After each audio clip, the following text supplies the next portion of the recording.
Hello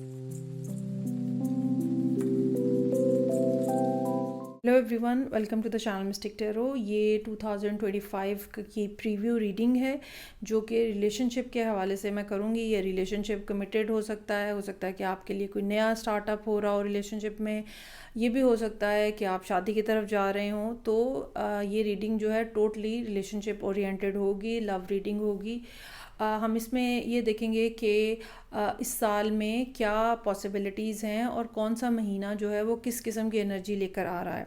सो मेरे पास यहाँ पे ऑरेकल डेक मौजूद है। इससे मैं थीम कार्ड निकालूंगी आपके लिए, आपके साइन के अकॉर्डिंगली, और फिर इन कार्ड्स के मुताबिक हम रेगुलर टैरो डेक से हर महीने के लिए एक कार्ड निकालेंगे ताकि हमें पता चले कि किस तरह से ये थीम्स जो हैं वो आपकी लाइफ में प्ले हो रहे हैं और कौन सा महीना जो है वो नई शुरुआत लेके आ सकता है और कहाँ पे आपको मुहतात रहने की ज़रूरत है।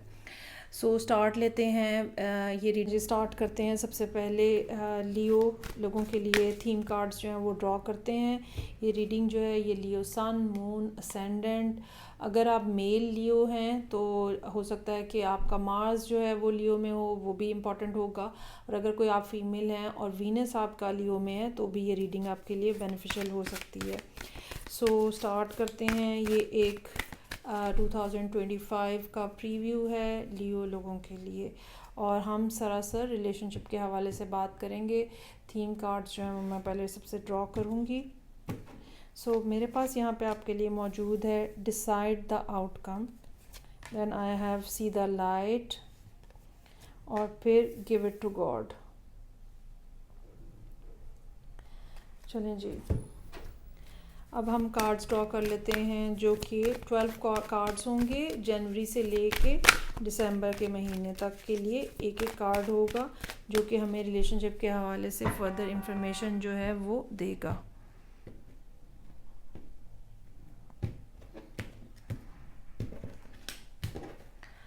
अच्छा जी, सबसे पहले है जनवरी, फरवरी, मार्च, अप्रैल, मई, जून, जुलाई, अगस्त, सितंबर, अक्टूबर, नवंबर और फिर दिसंबर।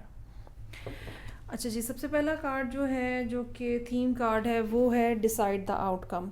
इसका मतलब ये है कि what ever is going on in your life उसके बारे में आपको सोचने और समझने की ज़रूरत है कि आप अपने आप को कहाँ देखना चाहते हैं। ये रिलेशनशिप अगर आप बनाना चाह रहे हैं या कंटिन्यू करना चाह रहे हैं या नया रिलेशनशिप स्टार्ट करना चाह रहे हैं, कोई भी केस हो, तो आप इस चीज़ को कहाँ तक लेके जाना चाह रहे हैं और आपका असल में पर्पस क्या है। क्या सिर्फ आपने अच्छा टाइम गुजारना है या रिलेशनशिप को कमिटमेंट तक लेकर जाना है, सिर्फ इंजॉयमेंट है या कोई सीरियसनेस है।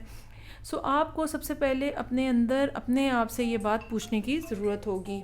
जनवरी का कार्ड जो है वो 8 ऑफ पेंटिकल्स का कार्ड है। ये कार्ड हमें ये बता रहा है कि एक तो आप वैसे हो सकता है कि इस महीने में बिज़ी रहें, दूसरा ये कि रिलेशनशिप को बनाने के लिए जैसे मसलन लेट से कि अगर आप शादी भी करना चाह रहे हैं तो उसके लिए आप अपनी फ़ाइनेंशियल पोजीशन को बेहतर बनाने की कोशिश कर रहे हैं या रिलेशनशिप को स्ट्रॉन्ग बनाने की कोशिश कर रहे हैं। वो सब चीज़ें जो कि शायद पहले नहीं की गई, अब उनकी बारी जो है ना इस बार जो है वो अब आप वो चीज़ें या उन चीज़ों की डिटेल्स जो है ना वो डिस्कस कर रहे हैं, उसको अपने अंदर इन्फ्यूज़ कर रहे हैं। ये भी हो सकता है कि आप में से कुछ लोग अपनी आदतों को तब्दील करने की या ठीक करने की कोशिश कर रहे हों।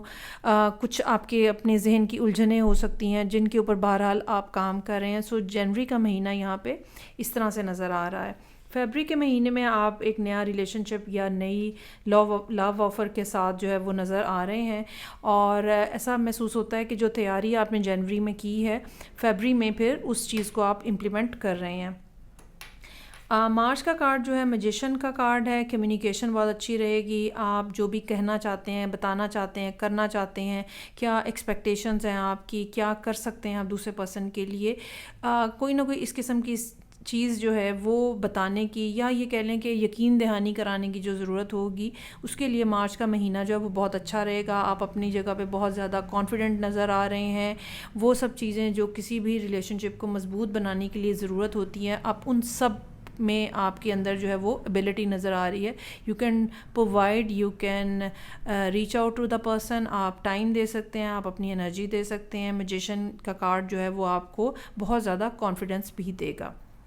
अच्छा, उसके बाद हर्मिट का कार्ड आ जाता है, जो कि बेसिकली दोबारा हमें इस पॉइंट के ऊपर ले आता है, डिसाइड द आउटकम के ऊपर। और हमें हर्मिट का कार्ड हमें ये बताता है कि आप अप्रैल में सोचेंगे ये बात कि अब मुझे, ठीक है कि आपकी कम्युनिकेशन बहुत अच्छी हो गई है, ठीक है कि आप दो लोग जो हैं वो एक दूसरे को बहुत अच्छे से अंडरस्टैंड कर रहे हैं, लेकिन अब आगे क्या? अब क्या इन सब चीज़ों को सिर्फ बातों तक रखना है या कोई नेक्स्ट लेवल के ऊपर भी जाना है? क्या किया जाए, किस तरह से किया जाए? वो जो आउटकम है वो क्या होना चाहिए, वो आप यहाँ पे इस महीने में अप्रैल में डिसाइड करते हुए नज़र आएंगे। उसके बाद सी द लाइट का कार्ड है, जो कि नया थीम कार्ड हमें मिल रहा है मई, जून, जुलाई और अगस्त के लिए। ये कार्ड ऐसा है जो कि बहुत ही स्पिरिचुअल मीनिंग लिए हुए है। और यहाँ पे ये कार्ड है हाई प्रीस्टेस का और जजमेंट का। ये दोनों कार्ड्स जो हैं ये भी बहुत ज़्यादा स्पिरिचुअल वैल्यू लिए हुए हैं। ऐसा महसूस होता है कि आपकी जिस पर्सन के साथ डीलिंग्स हैं या होंगी इस साल 2025 के अंदर, आप दोनों जो हैं वो स्पिरिचुअली एक दूसरे को बहुत ज़्यादा, जिसको कहते हैं ना, एक कंप्लीट करने वाली बात वो नज़र आ रही है। हर्मिट की एनर्जी आपकी अपनी है और पर्सन जो है वो हाई प्रीस्टेस की एनर्जी के अंदर नज़र आ रहा है। आप ख़ुद बहुत ज़्यादा स्पिरिचुअली एक्टिवेटेड हो सकते हैं और आपका पर्सन बहुत ज़्यादा हाईली इंट्यूटिव हो सकता है। सो सी द लाइट का मतलब ये है कि now you both of you started a journey, जहाँ पे हमारा रिलेशनशिप जो है ना वो आहिस्ता आहिस्ता आहिस्ता आहिस्ता इवॉल्व होता है। उसमें ये नहीं हम कह सकते कि सब कुछ बहुत ही बेहतरीन है, सब कुछ बहुत ही अच्छा है, लेकिन क्या है कि आप आहिस्ता आहिस्ता ग्रो करते हो, इवॉल्व होते हो। एक दूसरे की बुरी बातों का भी हमें पता चलता है, एक दूसरे की अच्छी बातों का भी पता चलता है। ऐसा है कि चाहे जो भी खटपट हो, नाराज़गी हो, बात हो, लेकिन फिर भी दो लोग एक दूसरे के साथ कनेक्शन जो है ना उनका वो बना रहता है, क्योंकि ये एक स्पिरिचुअल कनेक्शन है जो कि यहाँ पे नज़र आ रहा है। 33 का नंबर है, अगेन एक प्राइम नंबर है, एक ऐसा नंबर है जो कि मास्टर नंबर है। और दो लोग जो कि 3 का नंबर जो है वो जुपिटर को रिप्रेजेंट करता है। दो लोग जो कि एक दूसरे के साथ बहुत ज़्यादा स्ट्रॉन्गर और मैच्योर किस्म के बॉन्ड में हैं।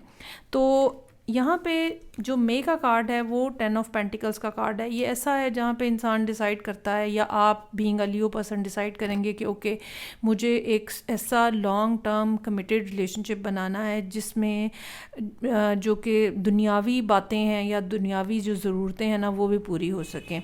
नाम हो, एक स्टैम्प लगी हुई हो, घर हो, फैमिली हो, ये माइंडसेट जो है वो नज़र आ रहा है। ये बेसिकली हर्मिट के बाद आपका डिसीजन जो है वो यहाँ पे नज़र आ रहा है। उस हवाले से आप एक्शन लेते हुए नज़र आ रहे हैं जून के महीने में। और इस बात का बहुत ज़्यादा चांस है कि जून के महीने में आप कहीं ना कहीं उस पर्सन के सामने ये प्रपोज़ल रख रहे हैं कि ओके हमें let's tie the not with each other, और हमें एक कमिटेड रिलेशनशिप में चला जाना चाहिए। लेकिन मुझे नहीं लगता कि ये पर्सन फ़ौरी तौर पे आपको कोई रिस्पॉन्स देगा या पॉजिटिव रिस्पांस देगा, या मुझे तो लगता है कि ये खामोश हो जाएंगे। हो सकता है कि आपसे टाइम मांगे। और जुलाई का महीना जो है ना वो थोड़ा ऐसे ही साइलेंट सा गुजरे, बहुत ज़्यादा जिसके अंदर बातचीत जो है वो नहीं होगी, या आपको ये हाँ या नहीं में से कोई क्लियर जवाब नहीं देंगे। उसके बाद अगस्त का महीना आ जाएगा। अब आप थोड़े ना स्केप्टिकल हो जाएंगे अगस्त के महीने में कि भाई ये क्या बात हुई, हाँ नहीं कुछ तो जवाब देना चाहिए, और ये इस तरह से तो नहीं चीज़ें चल सकती। थोड़ा आपका मूड यहाँ पे एग्रेसिव नज़र आ रहा है। हो सकता है कि आपको कुछ शक होना शुरू हो जाए कि शायद ये पर्सन आपके साथ कोई फ्रॉड कर रहा है, असल में ये किसी और में इंटरेस्टेड हैं और मुझे तो बस साइडलाइन के तौर पे रखा हुआ है। दैट सॉर्ट ऑफ फीलिंग जो है वो यहाँ पे है। उसके बाद जो नेक्स्ट थीम कार्ड है वो गिव इट टू गॉड की है, कि जो भी आप सोचते हैं, अगेन यहाँ पे 61 का नंबर है जो कि 7 पे आता है। 7 एक बहुत हाईली स्पिरिचुअल नंबर है, नेपच्यून का नंबर है, वैदिक एस्ट्रोलॉजी में केतु के साथ कनेक्टेड है।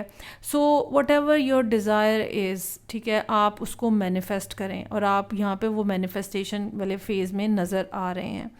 सो सितंबर का कार्ड जो है वो ये टेम्परेंस का कार्ड है, और आप जैसे सोच रहे हैं, जैसे परसीव करने की कोशिश कर रहे हैं, मैनिफेस्ट करने की कोशिश कर रहे हैं, दुआ मांग रहे हैं, कंसिस्टेंट हैं क्या होना चाहिए, लेकिन यहाँ पे एंजल की मौजूदगी जो है ना वो बहुत पॉजिटिव एक साइन है। ख़ास तौर पे गिव इट टू गॉड के नीचे जब एक एंजल की मौजूदगी, ऐसा लगता है जैसे ये रिलेशनशिप या ये जो ताल्लुक़ है जो कि दो लोगों के दरमियान में है, इसको यूनिवर्स की भी सपोर्ट हासिल है, और इसमें खैर कोई शक नहीं है।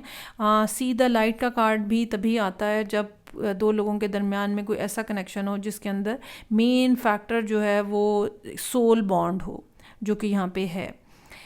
अक्टूबर का कार्ड जो है वो क्वीन ऑफ सोर्ड्स का कार्ड है। अब ये पर्सन बात करता हुआ नज़र आ रहा है अक्टूबर में जाके, जब आप इंतज़ार करेंगे काफ़ी 2 महीने शायद 3 महीने बल्कि इंतज़ार करेंगे, तो उसके बाद अक्टूबर के महीने में ये पर्सन जो है अब ओपन अप हो रहा है, और हो सकता है कि इनके पास बहुत सारी बातें हो सकता है कि इनके पास सवाल हो सकता है कि इन्होंने यहाँ पे आपको वेट करने का कहा हो इन 2-3 महीनों में कि मुझे टाइम चाहिए, तो और आप इंतज़ार कर कर के फेड अप हो रहे हो। यहाँ पे अब ये पर्सन जो है वो ओपन अप हो रहा है, कम्युनिकेशन जो है वो हो रही है, सवालों के जवाब हो रहे हैं, सब बातचीत हो रही है। और फिर 10 ऑफ कप्स का कार्ड जो है वो यहाँ पे नज़र आ रहा है। नवंबर का महीना बहुत बेहतरीन रहने का चांस है। ये बेहतरीन जो है ये एक इमोशनल फुलफिलमेंट की तरफ इशारा कर रहा है जो कि मैक्सिमम लेवल के ऊपर है। और फिर 10 ऑफ वॉन्ड्स। दिसंबर का महीना अलबत्ता लियो लोगों के लिए टफ़ हो सकता है, रिस्पॉन्सिबिलिटीज़ बढ़ सकती हैं। ज़ाहिर बात है अगर आपने एक नया रिलेशनशिप बनाया है, कोई ना कोई एग्जिस्टिंग लोग भी आपकी लाइफ के अंदर मौजूद हैं, उनको भी देखना है, इस पर्सन को भी देखना है। ये भी हो सकता है कि पर्सन लेटर टाइम में जाके दिसंबर में बहुत ज़्यादा डिमांडिंग जो है ना वो आपको महसूस होना शुरू हो जाए, या इनके कही हुई बातें, इनके कहे हुए काम भी चूँकि आपके ऊपर पाइल अप हो रहे होंगे। आप काफ़ी ज़्यादा जो है ना वो महसूस करेंगे कि चीज़ें आपके ऊपर काफ़ी ज़्यादा भारी हैं, और इस हवाले से फिर दिसंबर का महीना जो है वो काफ़ी टफ़ नज़र आ रहा है। ये भी हो सकता है कि आप बहुत ज़्यादा अपने आप को इमोशनली इन्वॉल्व फील करें इस पर्सन के साथ, क्योंकि वॉन्ड्स हैं, इमोशंस हैं, ठीक है। इमोशंस को हैंडल करना, कैसे हैंडल करना है, कोई ना कोई बात इस किस्म की ट्रिगर कर सकती है। ये थी प्रीव्यू जो कि 2025 की है लियो सन, मून, असेंडेंट, वीनस, मार्स लोगों के लिए। आई रियली होप कि आपको रीडिंग अच्छी लगी होगी। फीडबैक का मुझे इंतज़ार रहेगा आपकी तरफ से। अपना बहुत ज़्यादा ख्याल रखिएगा। खुदा हाफिज़।